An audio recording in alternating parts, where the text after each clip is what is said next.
नमस्कार सभी को, आप सभी का स्वागत है। आज से आपकी क्लासेस आरंभ है संस्कार एकेडमी में। तो जैसा कि आप सभी जानते हैं 3 चैप्टर आपके कंप्लीट हो चुके हैं। आज 4th चैप्टर आपका चल रहा है इलेक्ट्रोमैग्नेटिक्स, जो एक ब्रांच होती है फिजिक्स की, उसके अंतर्गत आइए हम पढ़ते हैं। 4th चैप्टर है आपका चैप्टर 4। नाम पता है किसी को? Moving charges. अलग अलग बुक में अलग अलग नाम होता है, ठीक है। मूविंग चार्जेस एंड मैग्नेटिज्म, यानी आप समझ सकते हैं इसमें आपको मैग्नेटिज्म को पढ़ना है। मैग्नेटिज्म आपको पढ़नी है। एक बात मैंने आपको बताई थी, यदि आपने शुरुआत के फर्स्ट चैप्टर के लेक्चर देखे होंगे तो, और वो बात क्या थी? आप जानते हो इलेक्ट्रो मीन्स क्या होता है? चार्ज। इलेक्ट्रो मीन्स चार्ज होता है, और स्टैटिक्स माने क्या होता है? मीन्स क्या होता है? रेस्ट पोजीशन, ठीक है। तो वहां पे एक बात बताई थी कि 2 वर्ड होते हैं, एक तो इलेक्ट्रोस्टैटिक्स होता है, एक इलेक्ट्रोडायनेमिक्स होता है। डायनेमिक्स का मीन्स क्या हो जाएगा? क्या हो जाएगा? रेस्ट पोजीशन, ठीक बोल लो। क्या हो जाएगा? मोशन, या आप कह सकते हो, ठीक है ना। तो रेस्ट पोजीशन और मोशन दोनों अपोजिट हैं। यानी एक बात आप यहां से समझ सकते हैं, जब चार्ज रेस्ट में होता है तो फिजिक्स की जो ब्रांच होती है वो कौन सी होती है? इलेक्ट्रोस्टैटिक्स। फर्स्ट 2 चैप्टर जो आपने पढ़े थे वो इलेक्ट्रोस्टैटिक्स के अंतर्गत माने जाते हैं। इसके बाद देखो जो 3rd चैप्टर है आपका करंट इलेक्ट्रिसिटी, उसमें आपने देखा चार्ज मोशन करता है। चार्ज मोशन करता है तो आप जानते हैं the rate of flow of charge, जानते हैं क्या होता है? इलेक्ट्रिक करंट होता है। तो the rate of flow of charge is known as electric current. तो 3rd चैप्टर आपका किसके अंतर्गत आना चाहिए? इलेक्ट्रोडायनेमिक्स के अंतर्गत। और 4th चैप्टर भी कह रहा है मूविंग चार्जेस, तो ये भी फिजिक्स की किस ब्रांच का है? इलेक्ट्रोडायनेमिक्स। मैग्नेटिज्म प्रॉपर्टी होती है किसकी? चार्ज की। यानी एक ऐसा चार्ज जो रेस्ट पोजीशन में है उसकी प्रॉपर्टी जो होती है वो क्या होती है? इलेक्ट्रोस्टैटिक्स। और जो मोशन में होता है चार्ज, उसकी जो ब्रांच है फिजिक्स की वो इलेक्ट्रोडायनेमिक्स कहलाती है। तो इलेक्ट्रोडायनेमिक्स का 3rd चैप्टर आपने पढ़ा। आइए 4th चैप्टर स्टार्ट करते हैं, जिसका नाम क्या है? Moving charges and magnetism. तो बेसिक से ही स्टार्ट कर रहे हैं, मेन बात आपने समझी। तो इसके बाद पहली हेडिंग लिखते हैं मैग्नेटिक फील्ड।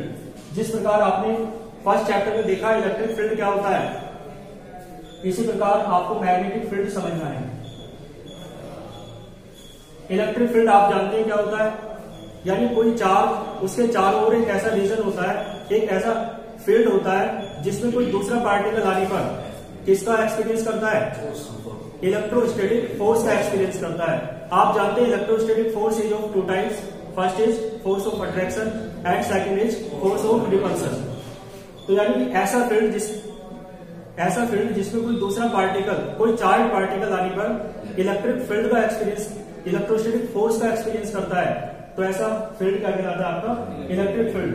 लेकिन इसी प्रकार आपको मैग्नेटिक फील्ड समझना है। यानी कोई जैसे इलेक्ट्रोस्टैटिक फोर्स होता है, ऐसे ही आपका मैग्नेटिक फोर्स भी होता है, लेकिन इसे हम नीडल के माध्यम से समझते हैं। आपने देखा होगा, पहले भी पढ़ा होगा, एक चुंबकीय सुई होती है यानी मैग्नेटिक नीडल, उसकी एक प्रॉपर्टी होती है।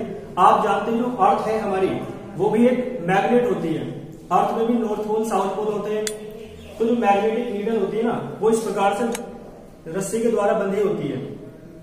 तो यदि आप उसे घुमा देते हो और स्वतंत्र छोड़ देते हो, फ्रीली छोड़ देते हो, तो वो अपने आप आके ठहरती है नॉर्थ साउथ डायरेक्शन में, अपने आप। यानी इसका मतलब है नॉर्थ साउथ डायरेक्शन। देखो इस तरीके से मान सकते हो।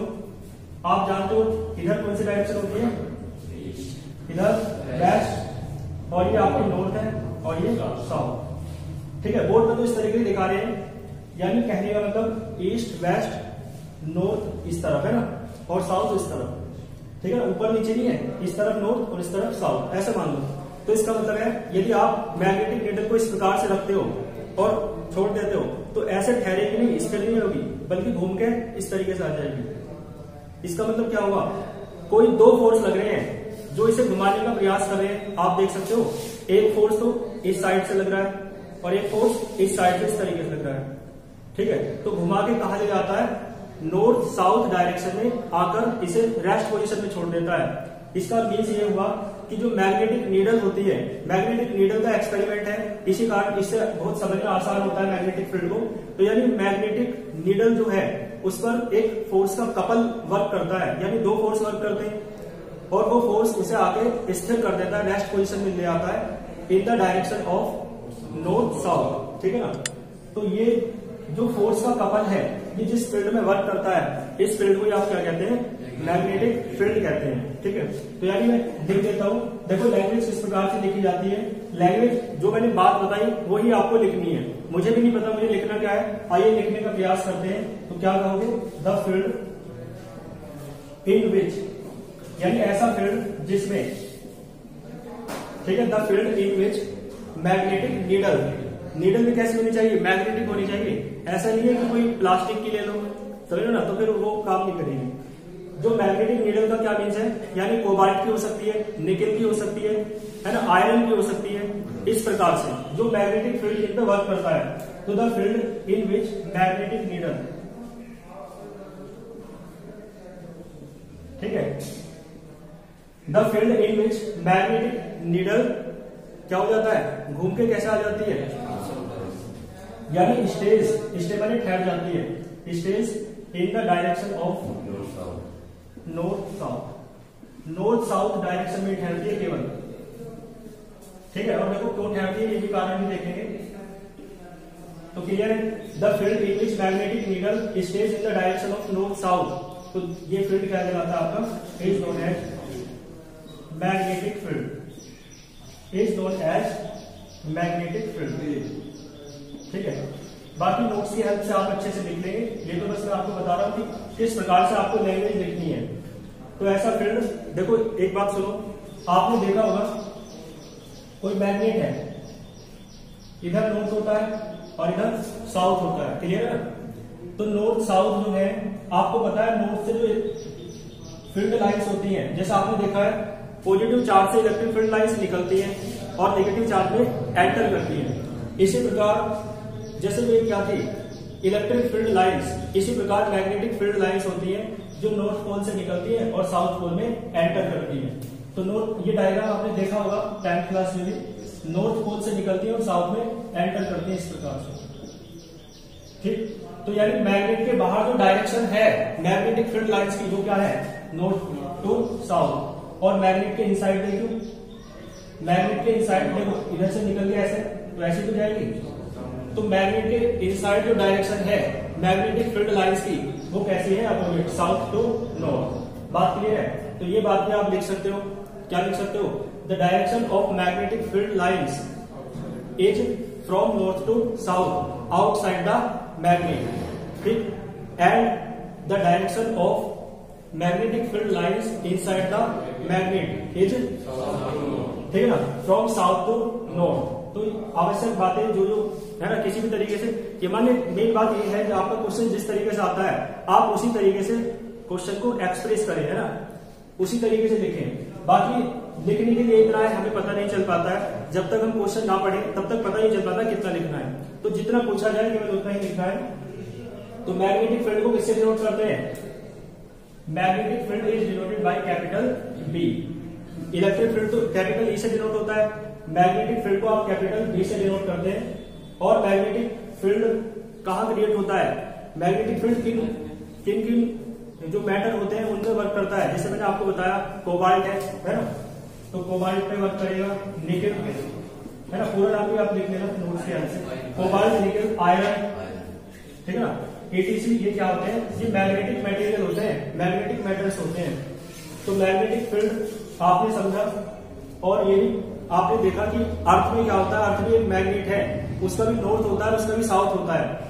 तो एक फोर्स लगता है नॉर्थ से साउथ की तरफ। मान लो जैसे ही मैग्नेटिक नीडल है, अभी इस तरीके से रुकी हुई है, तो यहाँ क्यों रुकी हुई है, क्योंकि यहाँ पर फोर्स नहीं लग रहा है। लेकिन इस तरीके से रुक जाए, देखो ध्यान देना, मान लो इस तरीके से रुकी हुई है, तो नॉर्थ साउथ में तो स्थिर है। तो नॉर्थ साउथ में क्यों स्थिर है, क्योंकि फोर्स इस स्थिति में नहीं लग रहा है। बाकी देखो यदि ऐसे रखोगे तो घूम के कैसे हो जाएगी, नॉर्थ साउथ में। क्यों, क्योंकि मैग्नेटिक फील्ड लाइंस ऐसा आ रही है ना, तो ये इसे घुमा देती है इधर से, क्योंकि इधर से आ रही है तो दो फोर्स लगेंगे और दोनों फोर्स क्या करेंगे, इसे घुमा के एक डायरेक्शन में फिक्स कर देंगे, जिस डायरेक्शन में ये मैग्नेटिक फील्ड लाइंस की डायरेक्शन में कैसे हो जाएगी, पैरेलल। ठीक है ना। तो मैग्नेटिक फील्ड लाइंस आप नोट्स की हेल्प से लिख लेंगे। इसके बाद देखो एक टॉपिक बहुत इंपॉर्टेंट है और आपका पढ़ा हुआ है, ठीक है, आपको पता है, आपने 10th में बहुत अच्छे से तैयार भी किया था, जिसका नाम है बायो सावर्ट लॉ। याद है? ठीक है, बायो सावर्ट लॉ याद होगा थोड़ा बहुत तो, है ना। बायो सावर्ट लॉ पता है आपको कि बायो और सावर्ट दो अलग अलग साइंटिस्ट हैं। उन्होंने एक वायर के बारे में, यानी वायर में करंट फ्लो करा के देखा, तो आपके याद भी होगा, लिखवाया था 10th में भी। किस तरीके से लिखवाया था, if there is a wire of length, तो कुछ भी मान सकते हो। देखो पहले डायग्राम में आपको समझा देता हूं, फिर कैसे लिखना है आप खुद समझ जाएंगे। कोई वायर है जिसकी लेंथ कितनी भी हो सकती है, मान लो। तो इस वायर में जब आप करंट फ्लो कराते हो, मान लो करंट कितना फ्लो हो रहा है, स्मॉल आई, तो इसके चारों ओर एक मैग्नेटिक फील्ड प्रोड्यूस हो जाता है। यानी if we flow the current in any conductor wire, ठीक है, there will produce a magnetic field around the wire, then there will produce a magnetic field around the wire. ठीक है, this law is known as Biot Savart law. उन्होंने ये तो बताया कि जब किसी वायर में करंट फ्लो कराते हो तो क्या प्रोड्यूस हो जाता है, मैग्नेटिक फील्ड प्रोड्यूस हो जाता है। लेकिन साथ में उन्होंने ये भी बताया कि वो मैग्नेटिक फील्ड होता कितना है, वो पढ़ा था आपने एक्सप्रेशन। तो मेन बात देखो, पहले डायग्राम देख सकते हो आप। इसकी लेंथ मान लो स्मॉल एल है, तो इसका स्मॉल लेंथ एलिमेंट मान लो कितना, मान लो डेल्टा एल मान लो, डी एल मान लो, है ना, देख लेना। तो डेल्टा एल मान लिया आपने, तो डेल्टा एल क्या है, स्मॉल लेंथ एलिमेंट। अब देखो इसके चारों तरफ क्या प्रोड्यूस हो जाएगा, मैग्नेटिक फील्ड। तो मान लो इससे स्मॉल आर डिस्टेंस पर आप मैग्नेटिक फील्ड निकाल रहे हैं पॉइंट पी पर। पॉइंट पी है, ये डिस्टेंस कितनी मान लो, स्मॉल आर। ठीक है, यानी let P be the point at distance small r from the wire, कह सकते हो from the length element of the wire. यहां पे जो एंगल बन रहा है मान लो कितना है, थीटा। यानी ये एंगल किस के बीच का है, theta be the angle between length element delta L, and ये लाइन में थी, एंड द लाइन ज्वाइनिंग, इस लाइन के बीच का और इसके बीच में जो है, देखो किसके बीच का है, एक तो लेंथ एलिमेंट के बीच का है और दूसरा ये लाइन। इस लाइन, ये लाइन को क्या कहोगे आप, the line joining the point P to the length element. ठीक है ना। तो theta be the angle between the length element delta L and the line joining the point P to the length element. ठीक है ना। तो इन दोनों के बीच का एंगल क्या है, थीटा। करंट कितना है, आई। स्मॉल लेंथ एलिमेंट कितना है, डेल्टा एल। तो इस पॉइंट पे आपको क्या निकालना है, मैग्नेटिक फील्ड निकालना है। अब मान लो लेंथ एलिमेंट के कारण यदि आप बात कर रहे हो, तो लेंथ एलिमेंट तो डेल्टा एल है ना, तो लेंथ एलिमेंट के कारण जो मैग्नेटिक फील्ड होगा वो कितना होगा, मान लो डेल्टा बी। क्लियर है, क्योंकि लेंथ एलिमेंट के कारण मानते हैं तो डेल्टा बी है, कंप्लीट के कारण मानेंगे तो बी हो जाएगा। तो उन्होंने क्या कहा, डायग्राम बनाने से पहले 2-3 लाइन तो आप लिख ही लोगे, यही कि अब ऐसे लिखना, according to Biot Savart law. According to Biot and Savart भी लिख सकते हो, दोनों के नियम के अनुसार है या दोनों के अनुसार है, बात एक ही। According to Biot Savart, if we flow, है ना, if we flow the current in any conductor wire, comma, है ना, then there will produce a magnetic field around the wire. ठीक है, this law is known as Biot Savart law.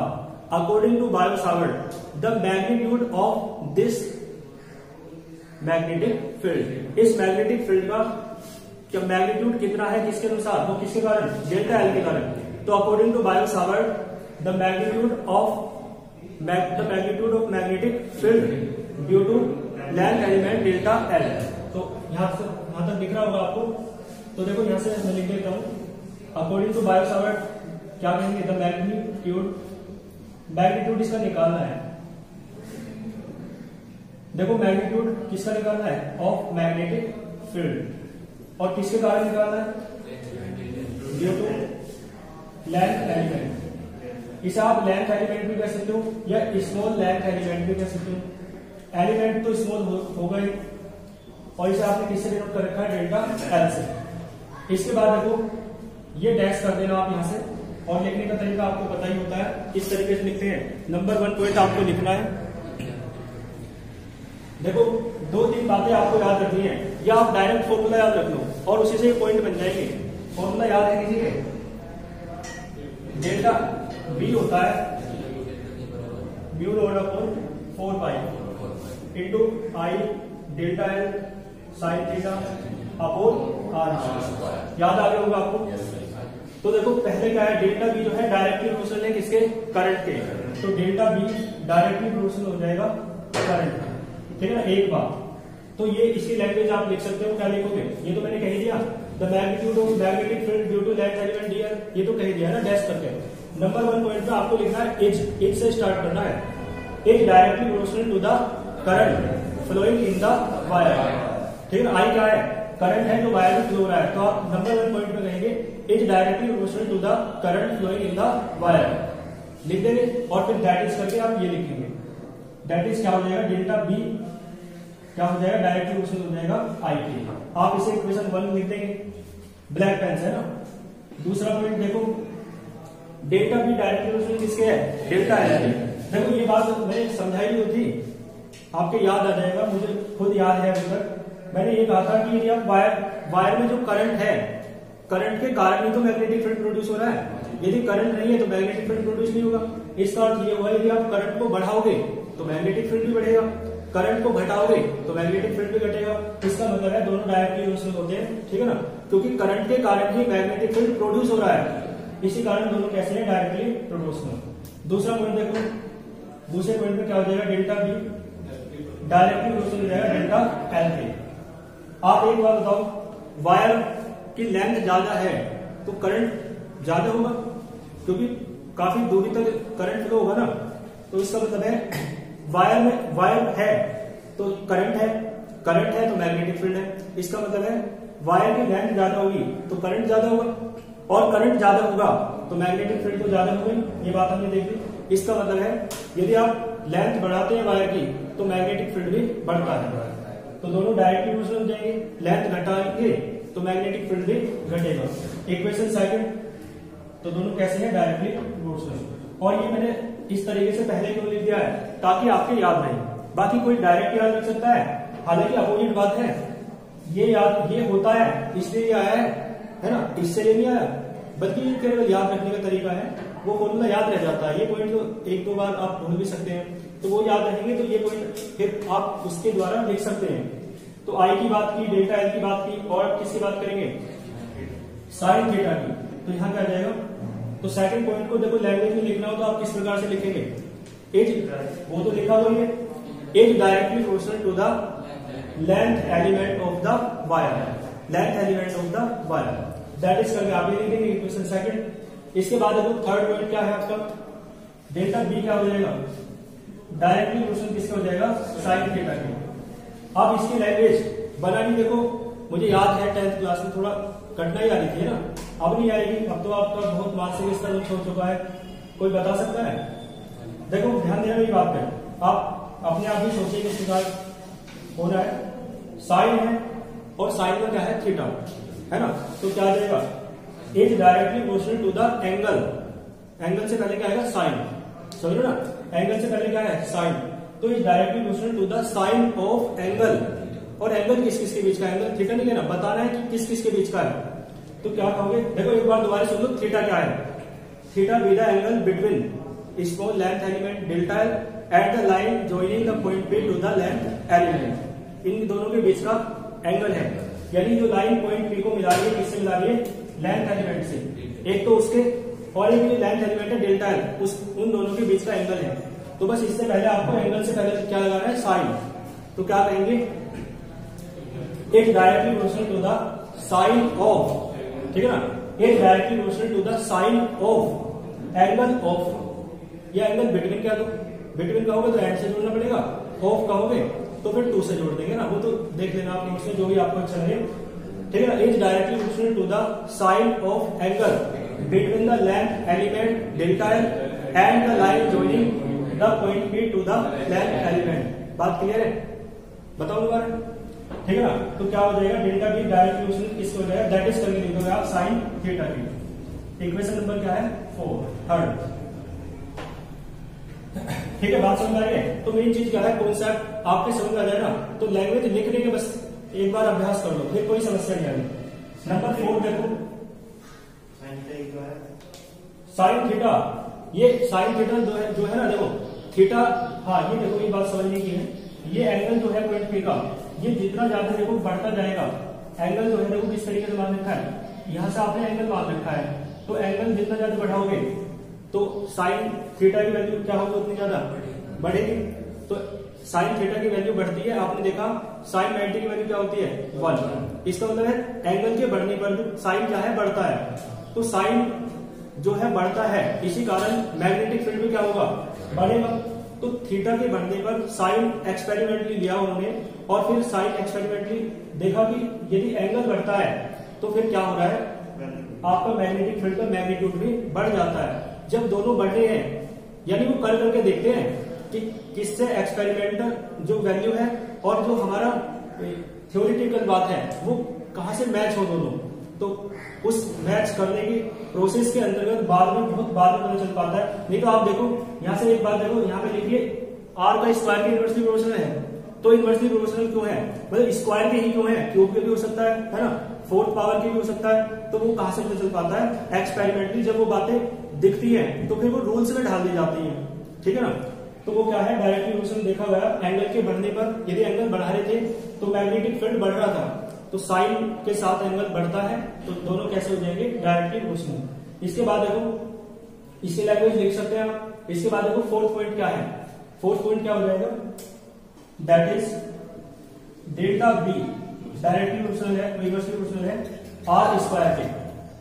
क्या कह सकते हो इसे आप, आर क्या है, r is the distance between point P and length element, या वायर कह सकते हो।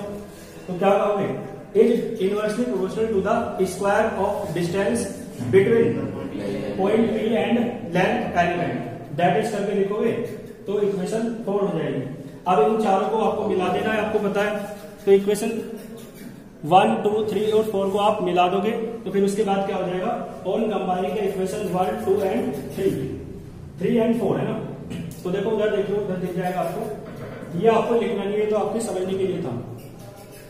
तो डेल्टा बी जो है आपका, जो न्यूमिनेटर में है वो न्यूमिनेटर में रहेगा और जो डिनोमिनेटर में है वो नीचे आ जाएगा, ठीक है। तो क्या आ जाएगा, डेल्टा बी क्या आ जाएगा, I delta L sine theta upon small are square. बात क्लियर है? ये साइन हटता है प्रोपोर्शनलिटी का साइन, तो कांस्टेंट आ जाएगा, और वो कांस्टेंट क्या होगा, के बात तो पहले ना, बाद में वैल्यू रख देंगे, I delta L sine theta upon small are square, ठीक है ना।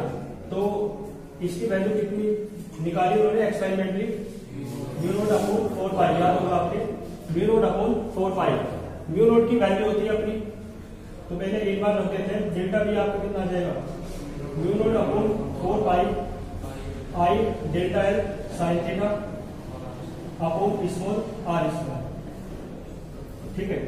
यहां से आप देखो म्यू नॉट को क्या कहते हैं, याद आ रहा है किसी को, where mu naught is equals to, आपने एप्सिलॉन नॉट पढ़ा है, परमिटिविटी ऑफ फ्री स्पेस और एयर। ये क्या है, परमिटिविटी नहीं है, क्या है, परमिबिलिटी, ठीक है। परमिबिलिटी से बोलते हैं परमिबिलिटी ऑफ, नोट आ रहा है देखो, नोट को आप क्या कहेंगे, फ्री स्पेस, फ्री स्पेस या एयर, दोनों एक साथ ले लेते हैं, क्योंकि जो बात फ्री स्पेस के लिए होती है वही बात एयर के लिए लगभग हो जाती है। तो ये परमिबिलिटी है फ्री स्पेस या एयर की। परमिबिलिटी क्या है, इसी चैप्टर में आप पढ़ोगे कि परमिबिलिटी होती क्या है ना। तो परमिबिलिटी एक डेफिनेशन है इसी चैप्टर में, तो वो आप पढ़ोगे, इसे नोट कर लेना उस हिसाब से कि इसकी डेफिनेशन आगे आएगी। तो इसकी वैल्यू कितनी है, याद है, इसकी वैल्यू होती है 4 pi into 10 to the power -7, 4 pi into 10 to the power -7। तो यहां से आप वैल्यू रखोगे तो क्या आ जाएगा आपका, 4 पाई अपॉन, देखो म्यू नॉट अपॉन 4 पाई निकल के कितना आएगा, 10 टू द पावर -7। तो इस तरीके से रख दो, चाहे आप वैल्यू रख सकते हो। तो यहाँ से आप यदि वैल्यू रखो म्यू नॉट अपॉन 4 पाई की, तो डेल्टा बी कितना आ जाएगा 10 की power minus 7 I delta L sine theta upon small are square. Numericals जब आप करेंगे तो ये वाला फॉर्मूला इसमें यूज होगा, ठीक है ना। तो डेल्टा बी, और इसके बाद देखो इसकी यूनिट डेल्टा बी की आप समझते हैं क्या होती है। 3 यूनिट मैंने याद कराई थी आपको 10th क्लास में। एक यूनिट आपको याद है न्यूटन पर एम्पियर मीटर, न्यूटन पर एम्पियर मीटर, एक होती है टेस्ला, ठीक है ना। तो इस तरीके से आप इसकी यूनिट लिख के लाएंगे, यूनिट भी और डायमेंशन कर दोगे।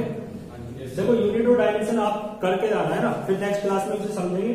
तो यूनिट, तीनों यूनिट आपको लर्न मतलब रिवाइज हो जाएगी, आपने पढ़ा है 10th क्लास में, और साथ में आपको इसकी डायमेंशन भी निकालनी है, ठीक है। अच्छी तरीके से देखना, बाकी इसके बाद जो है नेक्स्ट टॉपिक स्टार्ट करेंगे। यहाँ तक आप अच्छे से तैयार कर लेना, बिल्कुल आज की क्लास में जो भी मैंने पढ़ाया आप इसे अच्छे से तैयार करेंगे। और पिछले चैप्टर में आप यदि कहीं पढ़े हैं, मतलब डेली का डेली यदि तैयार नहीं किया है, तो इस चैप्टर में बिल्कुल जो लापरवाही लास्ट चैप्टर में नहीं, इसमें नहीं करेंगे और अच्छे से ध्यान देंगे, ठीक है। All the very best.